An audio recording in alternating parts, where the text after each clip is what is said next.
রাত তখন প্রায় 11:30। শহরের অতি শান্ত এক এলাকায় একা হাঁটছিলাম আমি। রাস্তার চারপাশে কোনো মানুষ নেই, শুধু দূরের একটা ফাঁকা মিনি মার্কেটের লাইট আর কখনো কখনো গাড়ির হালকা হর্ন।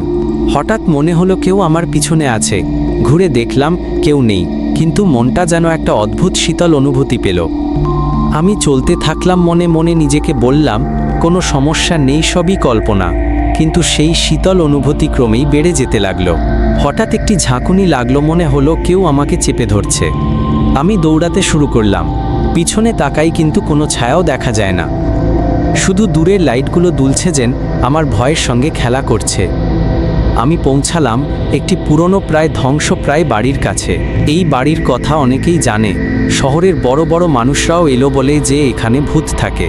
কিন্তু আমি তো সাহসী, তাই ভেতরে প্রবেশ করলাম। দরজা ধীরে ধীরে খুললাম। ভেতরে একেবারে অন্ধকার, শুধু মাটির ফাঁক দিয়ে হালকা চাঁদের আলো পড়ছে। হঠাৎ একটি শব্দ হলো, না বোঝার মতো। মনে হলো কেউ ফিসফিস করছে। আমি যেটুকু সাহস পেতাম সেইটুকু নিয়েই এগোতে লাগলাম, যেন কোনো অদৃশ্য শক্তি আমাকে টেনে নিয়ে চলেছে। আমি পৌঁছালাম এক পুরনো ঘরের দরজার সামনে। দরজা খোলার সাথে সাথেই হঠাৎ একবারে শীতল বাতাস উঠল। মনে হলো আমার মাথার ওপর কারো চোখ আছে।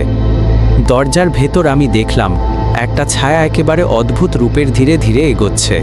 আমি পিছনে সরলাম, কিন্তু পা যেন জমে গেছে। ছায়ার কণ্ঠে ফিসফিস শোনালো, কেন এসেছো? আমার গলার শব্দ বের হলো না। আমি শুধু চক্ষু খুলে তাকিয়ে থাকলাম। এক মুহূর্তের জন্য সব থেমে গেল।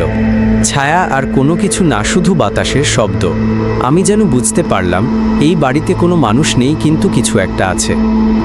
হঠাৎ ঘরের এক কোণ থেকে একটি পুরনো খেলনা বল নেমে এল মাটিতে এবং যেন নিজের ইচ্ছে মতো রোল করতে শুরু করলো। আমি চমকে উঠলাম। আমি তখন দৌড়াতে শুরু করলাম। বের হবার সঙ্গে সঙ্গে ঘরের দরজা নিজেই বন্ধ হয়ে গেল।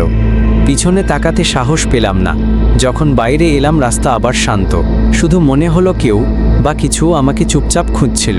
সেই রাতের পর আমি আর ওই রাস্তায় একা যাইনি।